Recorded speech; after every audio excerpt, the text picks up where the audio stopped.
అందరికీ నమస్కారం. ఈరోజు భౌగోళికంగా ఎంతో వైవిధ్యం కలిగి ఎంతో చారిత్రాత్మక ప్రాశస్త్యం కలిగిన కడప జిల్లాకు 168వ కలెక్టర్గా జాయిన్ అవ్వటం నాకు ఈరోజు ఛార్జ్ తీసుకోవడం చాలా ఆనందంగా ఉంది. గతంలో నేను సబ్ కలెక్టర్ పాడేరు, అలాగే పిఓ ఐటీడీఏ సీతంపేట, తర్వాత వైజాగ్ జాయింట్ కలెక్టర్గా చేశాను. తర్వాత కృష్ణా జిల్లా జాయింట్ కలెక్టర్ డెవలప్మెంట్ చేశాను. తర్వాత పల్నాడు జిల్లా ఫస్ట్ కలెక్టర్గా చేశాను.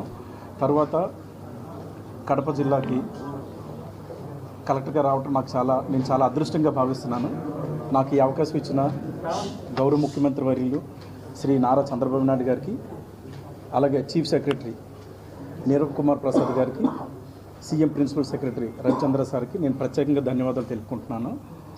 అన్ని విషయాల్లో కూడా ముందు జిల్లాను సమగ్రంగా అర్థం చేసుకొని సాధ్యమైనంత వరకు ప్రతి పారామీటర్లో కూడా కడప జిల్లాని ముందంజలు ఉంచడానికి నేను సాయశక్తులుగా మా టీంతో జాయింట్ కలెక్టర్ గారు కానీ, మున్సిపల్ కమిషనర్, డిఆర్ఓ, ఇలా ప్రతి డిపార్ట్మెంట్ హెడ్స్ ఉంటారు, డిస్ట్రిక్ట్ హెడ్స్, వీళ్ళందరితో కూడా సమన్వయం చేసుకొని కడప జిల్లాని సాధ్యమైనంత వరకు ముందంజలు ఉంచడానికి నేను ప్రయత్నిస్తాను. Thank you.